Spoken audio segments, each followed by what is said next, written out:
Hey, Travis. Have you seen the group text Kathy sent out to the family? Hey, Linda. Yeah, I saw it. I can't believe it. Our little Kathy is getting married. Seemed like just yesterday she graduated high school. And her fiancé is coming this Saturday, right? Can't wait to meet him. She's 25, Travis. 7 years isn't exactly yesterday. Yeah. Well, it feels like yesterday. It's just crazy to think that when we first got married, she was only 5 years old. She's been a part of my life for so long that I honestly feel like she's my real daughter, not just my stepdaughter. I guess I can understand why you'd feel that way, but just remember one thing. It's only a feeling. You can enjoy the feeling while it lasts, but it'll never be more than that. Huh? You might have been acting as a stand-in for her father for 20 years, but that's all you'll ever be. You're not her real father. Well, I mean, yeah, I'm aware of that, but geez. You have to be so harsh to me like that? Do you think I'd be talking to you like this without a reason? Linda, what's going on? What are you trying to say? If I have to spell it out for you, I'm saying that your time is up, Travis. I've been talking to Kathy's father, Nate, and we've decided to get back together. What? Back when we divorced, Nate was working at a super high-stress company. The stress got to him, and he had a mental breakdown that cost him his job. I figured there would be no way he could support Kathy and me until he worked his issues out, so I asked him to divorce me, and he agreed. But now it's been 20 years since then. We met up again about 6 months ago, and he was like a brand new man. He's a high-powered executive now. He runs his own company. Kathy knows you're not her real father, and since she's out on her own now, I figured it was about time her real father stepped back into the role officially. Linda, what are you saying? You really still don't get it? I want Kathy's real father to walk her down the aisle at the wedding. As my husband, it's time, Travis. We're getting divorced. I think that should make it crystal clear, right? I want to get it done as soon as possible, before her fiancé comes over on Saturday. If her fiancé meets you, it'll just make things more complicated. Since I'll be married to Nate by the wedding, that means the groom and his family will start asking questions like, "Wait, so which one is her father?" or something. That's an awkward conversation I would really prefer to avoid. You seem like you've worked this all out for yourself in your head. But have you thought to ask Kathy what she thinks? She's my daughter, Travis. I don't need to hear it from her mouth to know what she's thinking. I see. Fine then. We'll get divorced. On one condition. First, you have to talk to Kathy directly, in person, and see how she feels about everything. I told you I don't need to ask her. Of course she's going to choose her real father. God, were you always this much of a whiny loser?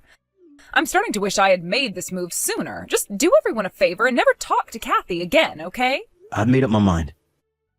I'm talking to Kathy first before making any decisions. No one likes a pathetic, clingy old man, Travis. I've still got work to do today, so I'll take my leave from this conversation here. Hey, Kathy.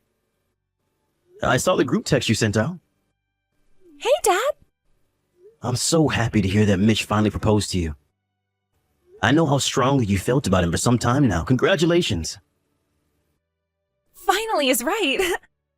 He said he was able to pay back the last of his student loans, so he thought now was the time. Wow, all paid off already? That guy is a real hard worker. He's a keeper, Kathy. You take care of him, you hear? Oh, I plan on it. By the way... What is it? How are you doing after... well, you know. Ah, there. Yeah, your mom dropped that thermonuclear warhead on me while I was on my lunch break today.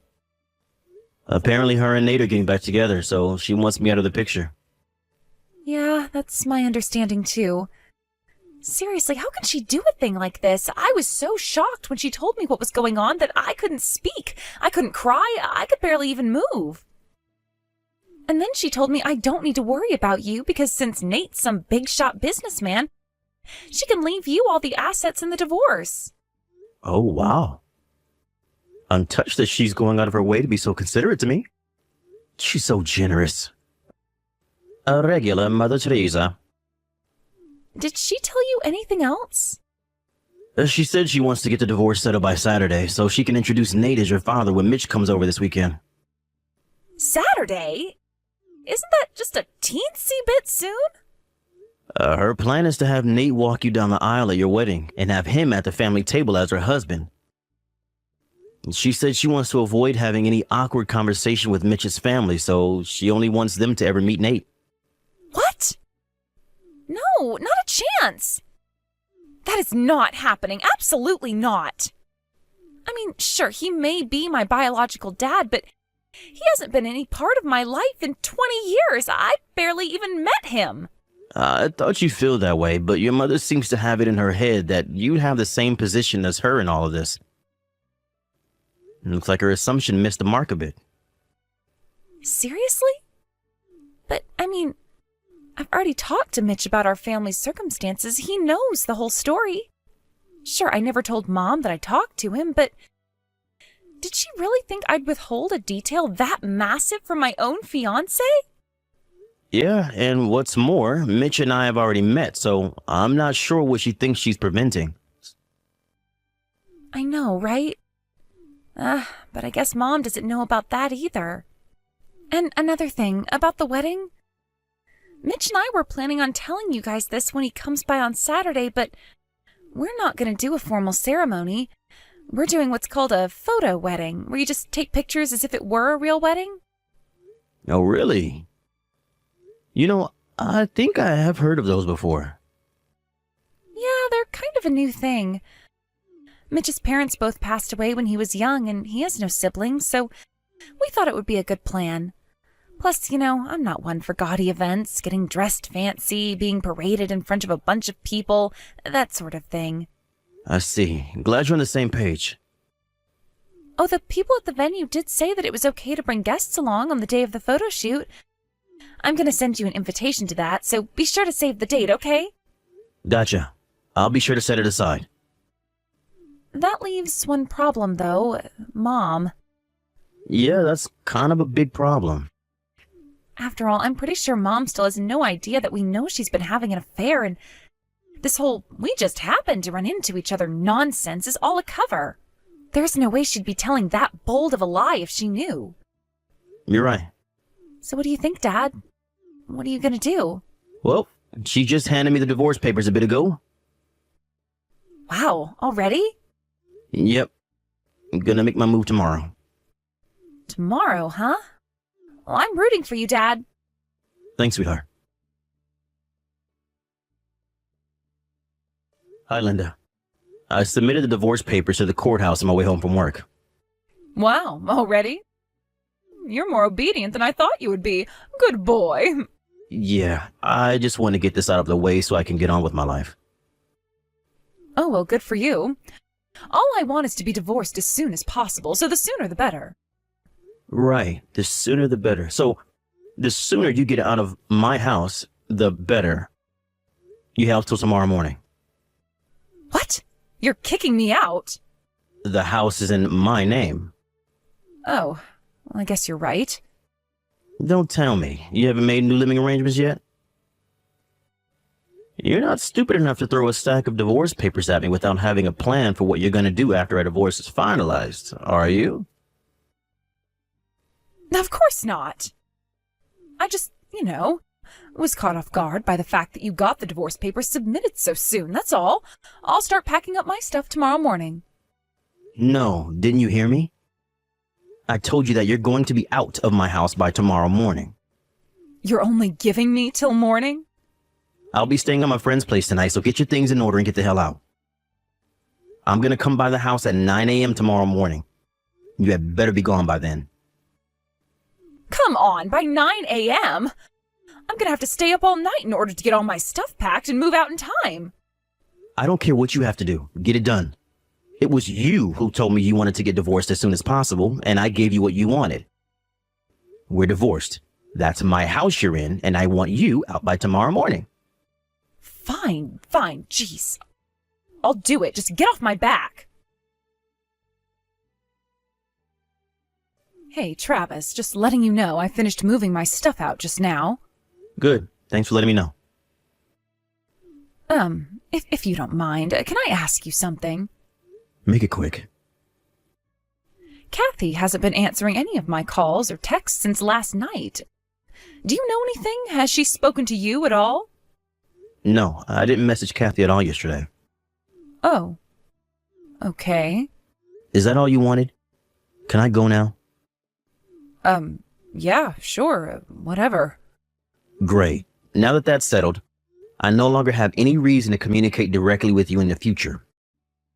If you need anything from me, you'll have to do it through my attorney. You still have his card, don't you? Yeah, I got it.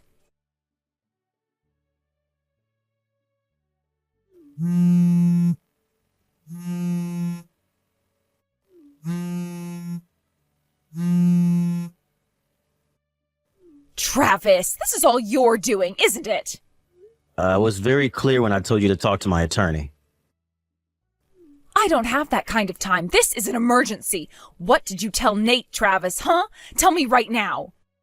I just showed up at his house with my stuff to move in and he refused to let me in. What's going on? Yeah, I figured that would happen. Explain yourself now. When he got back from his overseas business venture a year ago and the two of you met up, he had no idea that you had remarried, did he? Oh, Nate. It's been so difficult being a single mother these long 20 years. I was so lonely. You have no idea how hard it is to raise a child on your own as a woman in this society. Is that what you told him? I bet you threw in some crocodile tears, too. You probably put on the best display of acting in your life to try and win back the man you rejected now that he's found success. Did you meet Nate? Well, to be more precise, we've never actually met in person. All of our communicating has been through our respective lawyers.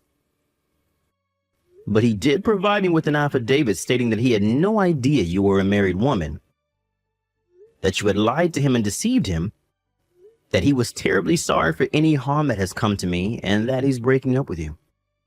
I don't believe this. How could you do something so dirty as going behind my back like that? You're a real creep, you know that? You think you're in any position to be talking to me like that?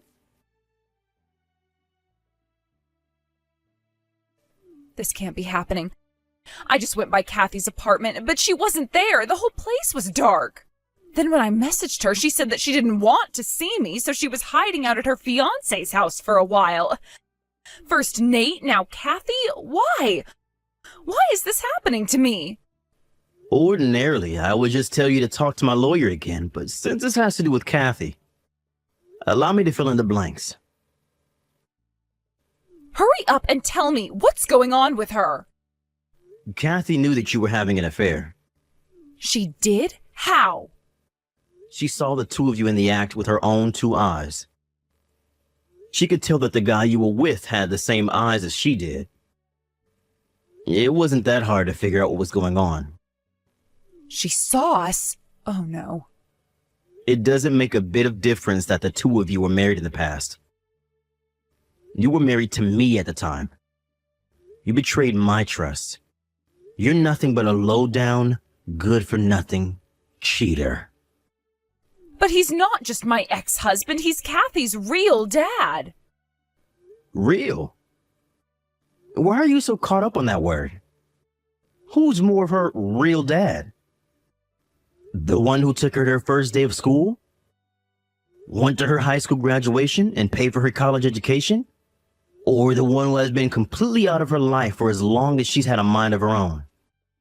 And when she talks about her dad, she's not talking about Nate. She's talking about me. Be that as it may, I'm still her mother. If only you hadn't cheated on me, we'd still be married and you'd still be able to enjoy the same happy, loving relationship with your daughter that you always had. Shame. Damn shame. But you don't understand. He's a high-powered executive running his own business. Yeah, I'd be willing to bet he makes significantly more than me. A mid-level employee at a mid-sized firm, so he'd definitely be able to provide you with a much higher standard of living than I can right now. Maybe you should have divorced me before shacking up with him.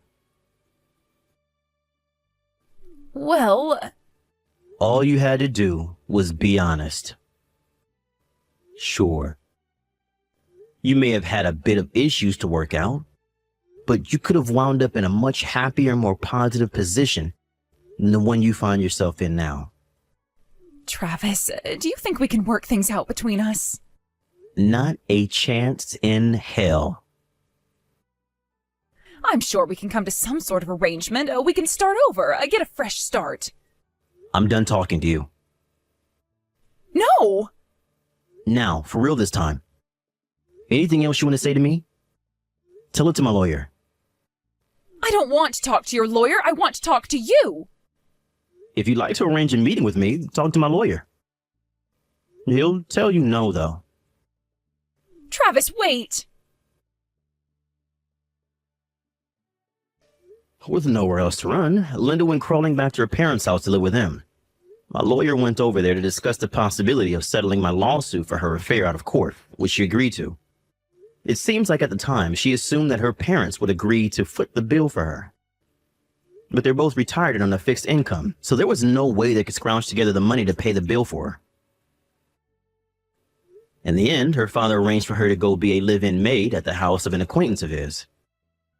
6 months after that, Linda crashed into the wedding venue for Kathy's wedding and shouted, "I'm the mother of the bride. I deserve to be part of this." However, Kathy's photo shoot had taken place a week earlier. When she realized her mistake, she went completely berserk and started trashing the place. Which means that now she has 2 lawsuit debts she needs to work off. Thanks to her escapades, the guy who hired her decided he didn't want anything to do with her, so he fired her and kicked her out onto the street. And the street is where she's been living ever since, doing odd jobs here and there in a futile attempt to get herself out of debt.